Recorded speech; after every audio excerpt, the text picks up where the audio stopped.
Hello everyone, कैसे हो आप सभी लोग। आई होप आप अच्छे होंगे और अच्छे से आपकी ट्रेडिंग चल रही होगी। आज की जो वीडियो में हम बात करने वाले हैं, एक ऐसे टॉपिक के ऊपर मैं बात करने वाला हूं कि भाई उस टॉपिक को एक्चुअली कोई ज़्यादा डिस्कस नहीं करता है और सभी लोग जो हैं वो स्ट्रेटजी शेयर्स करते हैं और अपनी रिस्क मैनेजमेंट, मनी मैनेजमेंट, इनके ऊपर ज़्यादा टॉपिक के ऊपर ज़्यादा बात करी जाती है। लेकिन मैं आज एक ऐसा टॉपिक जो कि ऑप्शन बायर को जानने की उसकी बहुत ज़रूरत है, वो टॉपिक मैं आपको आज बताने वाला हूँ। क्योंकि आज मैं मार्केट में, अभी लाइव मार्केट आपको दिख रही है कि आज मैं मार्केट में बैठा था, तो मार्केट का आज का मूवमेंट जो देखकर मुझे लगा कि भाई ये जिस तरीके का मूवमेंट है, बहुत से लोगों को ज़रूरत है इस तरीके की जो स्ट्रक्चर मार्केट कई बार बनाता है, उसको समझने की बहुत ज़रूरत होती है। क्योंकि आज का देखिए मार्केट बिल्कुल साइडवेज है।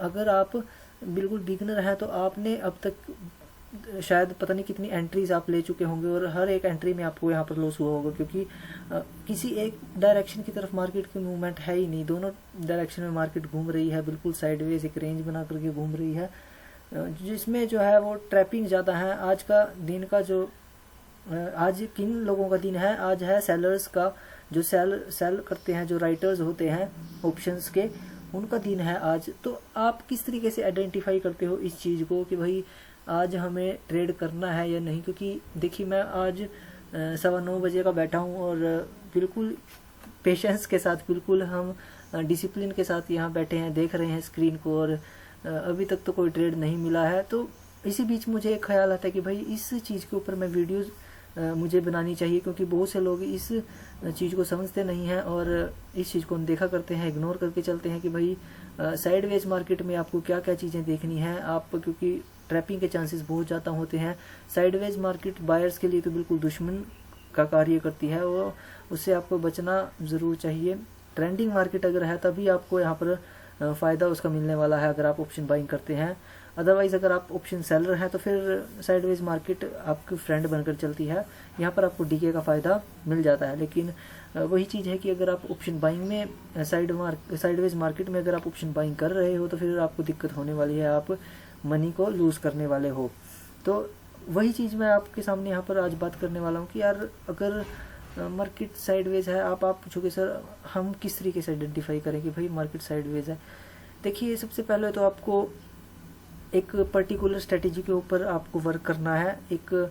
मैं ये नहीं कहूँगा कि आप जो मैं स्ट्रेटेजी यूज़ करता हूँ, मैं तो सिर्फ प्राइस एक्शन ही खैर यूज़ करता हूँ, लेकिन अगर आप हर एक बंदा अपनी अपनी स्ट्रेटेजी यूज़ करता है शेयर मार्केट के अंदर, ट्रेडिंग के अंदर। लेकिन अगर कोई है, अगर स्ट्रेटेजी आप उसको यूज़ करते हो तो फिर आपको पता है कि भाई उसका यूज़ मुझे किस तरीके से करना है। अगर साइडवेज मार्केट है तो उसका यूज़ मुझे क्या क्या चीज़ें मुझे वहाँ पर देखनी है, वो हर एक बंदे को पता होता है। क्योंकि अगर आपने सभी कंडीशंस के अंदर अपनी स्ट्रेटजी को अप्लाई किया है, अगर उसको यूज़ किया है, तो फिर आप को उस स्ट्रेटजी ने बताया होगा कि भाई किस कंडीशन में उसका यूज़ किस तरीके से किया जा सकता है। लेकिन अगर आप बिगनर हो, आपको पता नहीं है कि भाई क्या स्ट्रेटजी है और किसका यूज़, किस स्ट्रेटजी का यूज़ किस मार्केट में करना है और क्या क्या प्रोज एंड कॉन्स रहते हैं हर एक स्ट्रेटजी के, तो फिर वही चीज़ है कि आपको हर एक स्ट्रेटजी का बैक टेस्ट करना होगा। अपने खुद के एफर्ट्स तो आपको डालने ही होंगे। लेकिन मैं आपको क्या बताना चाहता हूँ कि मैं किस तरीके से आइडेंटिफाई करता हूँ, मैं तो सिर्फ आपको वो बता सकता हूँ, क्योंकि दूसरे लोगों का तो मुझे नहीं पता। मैं अपनी खुद का एक्सपीरियंस आपको शेयर कर सकता हूँ कि भाई मैं किस तरीके से आइडेंटिफाई करता हूँ। और आज के दिन, जैसे आज बहुत से लोग यहाँ पर ट्रैप हुए होंगे, लेकिन मैंने अब तक एंट्री ही नहीं बनाई, तो मुझे किस तरीके से मुझे पता लगा कि भाई आज मार्केट में ज़्यादा अच्छी मूवमेंट नहीं आने वाली है। अगर आएगी भी तब भी आइडेंटिफाई हो जाएगी कि भाई मार्केट में मूवमेंट के चांसेस बढ़ सकते हैं या फिर नज़र आ सकते हैं, तब मैं एंट्री लूँगा। अदरवाइज़ अभी तक तो मुझे एंट्री कोई मिली नहीं है और ना ही मैं अभी एंट्री लेने वाला हूँ। तो बात कर लेते हैं कि क्या ऐसी मेरी क्या स्ट्रेटेजी है या फिर ऐसा मैं क्या चीज़ यूज़ करता हूँ। एक्चुअली मैं यूज़ कुछ नहीं करता, ना मेरे पास कोई इंडिकेटर है, मैं कुछ नहीं आपको बताने वाला, क्योंकि मैं इंडिकेटर्स का तो मैं बिल्कुल ही खिलाफ हूँ। मैं तो किसी चीज़ इंडिकेटर का यूज़ नहीं करता, मैं सिर्फ प्राइस एक्शन का यूज़ करता हूँ। बाकी सपोर्ट एंड रेजिस्टेंस मेरा जो है वो आप टूल बोल सकते हो, इंडिकेटर बोल सकते हो, जो मर्जी बोलो। मैं सिर्फ प्राइस एक्शन और सपोर्ट एंड रेजिस्टेंस वही चीज़ है, दोनों का मतलब सेम ही है, मैं सिर्फ वही यूज़ करता हूँ। बाकी उसमें मैंने कुछ अपने मॉडिफिकेशंस और अपने रूल्स उसमें ऐड ऑन किए हुए हैं कि क्योंकि हर एक कंडीशन जो है वो अलग होती है। मार्केट कभी अप ट्रेंड में होता है, अभी कभी साइडवेज होता है, या फिर कभी डाउन ट्रेंड में होता है। तो मेरा जो सेटअप है या फिर मेरा जो सिस्टम है ट्रेड करने का, सपोर्ट एंड रेजिस्टेंस में, वो हर एक स्टाइल या फिर हर एक कंडीशन में, मार्केट कंडीशन में वो थोड़ा चेंज हो जाता है। मतलब चेंज, मैं ये नहीं बोलूँगा कि भाई मैं सपोर्ट एंड रेजिस्टेंस को छोड़कर किसी दूसरे सेटअप के ऊपर शिफ्ट हो जाऊँगा, नहीं। सिस्टम मेरा यही रहेगा, सपोर्ट एंड रेजिस्टेंस का। बस कुछ चीज़ें हैं जो उसमें रूल्स ऐड ऑन हो जाते हैं कि भाई अगर साइडवेज मार्केट है तो फिर इन चीज़ों का मुझे ध्यान रखना पड़ेगा, अगर अप ट्रेंड में है तो फिर मुझे इस तरीके के प्राइस एक्शन से बचना पड़ेगा, या फिर अगर डाउन ट्रेंड है तो फिर इस तरीके के प्राइस एक्शन से मुझे बचना पड़ेगा। तो ये कुछ पॉइंट्स हैं जो ऐड ऑन करे हुए हैं, मॉडिफिकेशन आप उसको बोल सकते हो, वो मैंने करी हुई है। लेकिन मैं आपको बताऊंगा आज की भाई साइडवेज मार्केट में क्या कुछ आपको आप नोट कर सकते हो, या फिर क्या कुछ आप आइडेंटिफाई कर सकते हो। देखिए मैं जो यूज़ करता हूँ, आप ने पिछली वीडियोस में मेरा देखो कि वो सिर्फ मेरे लेवल्स मैं वहाँ करके चलता हूँ, उसको आप सपोर्ट एंड रेजिस्टेंस ही बोलते हो, और डिमांड एंड सप्लाई जोन में कुछ लोग उसे बोलते हैं। तो वही चीज़ मेरी ट्रेड सेटअप उसको आप बोल सकते हो, वो मेरी रहती है। तो उस चीज़ के अंदर होता क्या है कि भाई अगर आप लेवल्स का यूज़ करते हो, मार्केट देखिए उन लेवल्स का रिस्पेक्ट करती है। अगर आपने अच्छे तरीके से लेवल बनाए हुए हैं, आपने सही लेवल्स आपने ड्रॉ करे हुए हैं, तो मार्केट जरूर उसको लेवल को रिस्पेक्ट करती है। जैसे आपको देख रहे होंगे आपकी जो मेरे लेवल्स यहाँ पर बनाए हुए हैं, उसको मार्केट ने किस तरीके से रिस्पेक्ट किया है, अच्छे से रिस्पेक्ट करती है। अगर आपने भाई सही से लेवल अगर आपने ड्रॉ किए हुए हैं, अगर आपने लेवल्स ही गलत मार्क किए हुए हैं, तो फिर उसमें मार्केट का तो कोई कसूर नहीं है, तो फिर आपका कसूर है उसमें। तो आपको सबसे पहले सीखना होगा कि भाई अच्छे से लेवल किस तरीके से ड्रॉ किए जाते हैं, और परफेक्ट लेवल अगर आप ड्रॉ कर पा रहे हो तो फिर आप मूवमेंट को मार्केट की आप कैप्चर कर सकते हो, और अच्छे से आप उसको आइडेंटिफाई कर सकते हो कि भाई मार्केट की मूवमेंट किस तरीके से, मार्केट का स्ट्रक्चर जो है वो बन रहा है इन द प्रेजेंट टाइम। और दूसरी आपको हेल्प मिलती है उसमें अपने ट्रेड्स को एग्जीक्यूट करने में, और अपने लेवल्स या फिर टारगेट आइडेंटिफाई करने में, या फिर बोल सकते हो आप स्टॉप लॉस लगाने में। तो हर चीज़ में आप अच्छे से मैनेज कर पाते हो अगर आपने जो है वो लेवल्स अच्छे तरीके से आपने ड्रॉ करे हुए हैं। तो अब बात करते हैं कि यार ऐसा क्या था भाई आज के दिन, किस तरीके से मैंने आइडेंटिफाई किया। देखिए, मैं आइडेंटिफाई करने की कोई बड़ी टेक्निक नहीं है कि भाई मैं आपको बता दूं कि भाई ऐसा ऐसा करना है आपको और बहुत बड़ी चीज़ है ये, इसके लिए आपको ये करना होगा वो करना होगा, ऐसा बिल्कुल नहीं है। सिंपल सी चीज़ है भाई, मैंने लेवल्स मार्क करे हुए थे और उन लेवल्स के अकॉर्डिंगली मार्केट ने किस तरीके से परफॉर्मेंस दिखाई। सबसे पहले मार्केट आज साइडवेज ओपन हुआ, और साइडवेज ओपन जिस दिन मार्केट होता है तो उस दिन मूवमेंट मिलने के चांसेस बहुत ज़्यादा होते हैं। तो मैं भी यही सोच कर बैठा था कि भाई आज मार्केट में मूवमेंट आ सकती है, अप साइड के लिए भी डाउन साइड के लिए भी। मेरा जो प्लान था वो ये था कि भाई मार्केट में अगर ये ही था मेरा लेवल, जो मार्केट अगर ये क्रॉस करता है 18,250 का अगर लेवल मार्केट डाउन साइड के लिए क्लोज देता है, डाउन साइड क्रॉस करने के बाद, तो मेरी एंट्री वहाँ पर बनेगी और मैं ट्रेड डाउन साइड का मतलब पुट साइड में मैं एंटर करूँगा अगर मार्केट इसको क्रॉस करती है। लेकिन दूसरा क्राइटेरिया मेरा एक ये भी था कि अगर मार्केट बड़ी कैंडल से, मतलब अगर एक अच्छी रेड कैंडल बड़ी कैंडल से मार्केट क्लोज करती है नीचे की तरफ, तो फिर वो ट्रैपिंग वहाँ पर हो सकती है। क्योंकि एक पीछे यहाँ पर एक मुझे लेवल नज़र आया था बीच में, ये देखिए ये लेवल यहाँ पर मुझे पिछली बार अच्छे से बाइंग आई थी यहाँ पर। तो मैं इस चीज़ को भी यहाँ पर ध्यान में रख रहा था कि भाई अगर तो मार्केट थोड़ा सा टाइम बिता करके साइडवेज यहाँ पर थोड़ा होल्ड करने के बाद अगर मार्केट क्रॉस करके क्लोजिंग देता है तो फिर चांसेस ज़्यादा रहते हैं मूवमेंट के, तो फिर मैं डायरेक्टली यहाँ पर एंट्री करूँगा। लेकिन अगर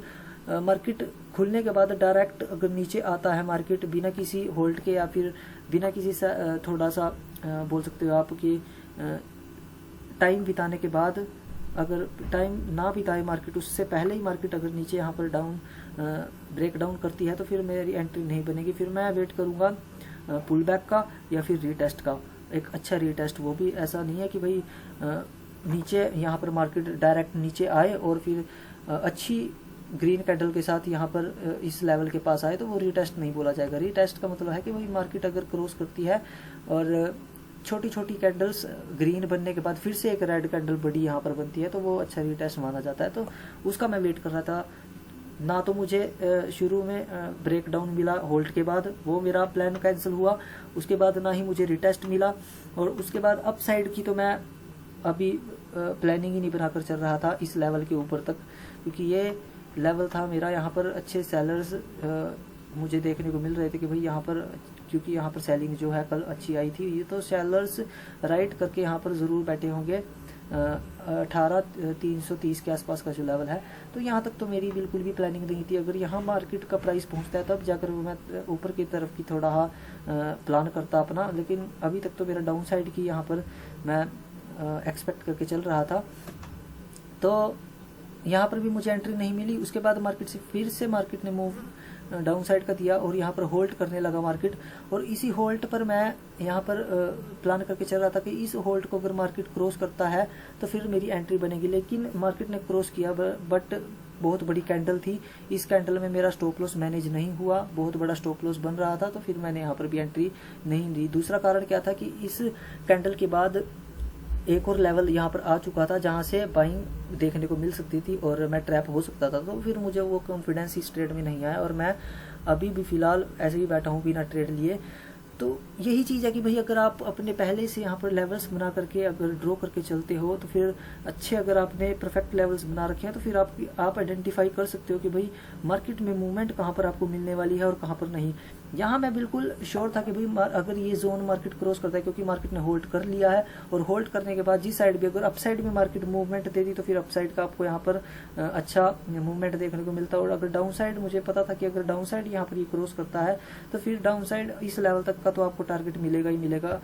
जबकि ये टारगेट छोटा सा टारगेट था, लेकिन अगर अगर ये कैंडल जो इतनी बड़ी कैंडल है, अगर ये यहाँ कहीं आसपास क्लोज होती तो फिर छोटा सा टारगेट तो था ही, लेकिन ये नहीं बोल सकता मैं कि भाई मुझे टारगेट मिलता, क्योंकि मैं तो कम से कम 1:3 का ही टारगेट यहाँ पे बुक करके चलता हूँ। मैं नहीं बोलता कि भाई मुझे 1:2 का 3 टारगेट मिल जाता, लेकिन अगर मैं यहाँ पर मार्केट छोटी कैंडल में, अगर मार्केट छोटी कैंडल की क्लोजिंग अगर होती यहाँ पर इस लेवल को क्रॉस करने के बाद, तो फिर मैं डेफिनेटली यहाँ एंटर करता। लेकिन एक कंडीशन मेरी रहती कि भाई अगर मार्केट यहाँ से वापस घूमता है तो फिर मैं ब्रेक इवन पर यहाँ पर एग्जिट करूँगा, क्योंकि यहाँ पर बाइंग आएगी, ऑब्वियस सी बात है, यहाँ पर एक लेवल है।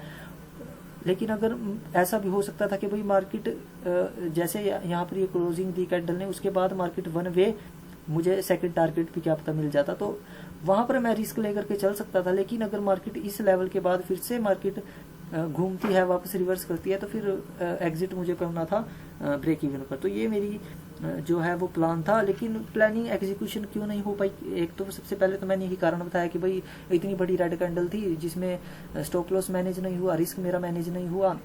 जो स्टॉप लॉस था वो ज़्यादा पॉइंट्स का मुझे लेना पड़ता, तो फिर मुझे यहाँ पर उतना कॉन्फिडेंस नहीं आया। दूसरा, जहाँ ये कैंडल ने क्लोज करी उसके बिल्कुल जस्ट पास में ही दूसरा लेवल था जहाँ से बाइंग के चांसेस बहुत ज़्यादा थे, तो उस टाइम मुझे लगा कि भाई यहाँ पर ट्रैपिंग हो सकती है, और फिर मैंने यहाँ पर एंट्री नहीं ली। तो ये दो कारण थे। तो वही चीज़ है कि भाई आपको आइडेंटिफाई किस तरीके से करना, आप लेवल्स को ड्रॉ करिए जिससे आपको पता चलेगा कि भाई इस लेवल पर मार्केट ने जो है वो पिछले टाइम पर किस तरीके से बाइंग दी है, किस तरीके से सेलिंग दी है। अगर उस लेवल्स को आप ड्रॉ करके चलते हो तो आपको अंदाज़ा लग जाता है कि भाई यहाँ पर मुझे एंट्री करनी चाहिए या नहीं, क्योंकि अगर प्रॉपर तरीके से मार्केट क्लोज या फिर ब्रेकडाउन या ब्रेकआउट करता है लेवल्स को, और एक अच्छे होल्ड के बाद या फिर एक अच्छे प्राइस एक्शन बनाने के बाद, तो फिर आप एंट्री ले सकते हो। वहाँ पर आपके ट्रैपिंग के चांसेस बहुत कम हो जाते हैं, तो जिससे आपकी एक्यूरेसी भी बढ़ेगी और आप बच पाओगे। एक साइडवेज मार्केट में एंट्री लेने से आप बच पाओगे। आप देखोगे कि भाई अगर आप इन लेवल्स के अकॉर्डिंगली अगर आप ट्रेड करते हो, आपको चेंज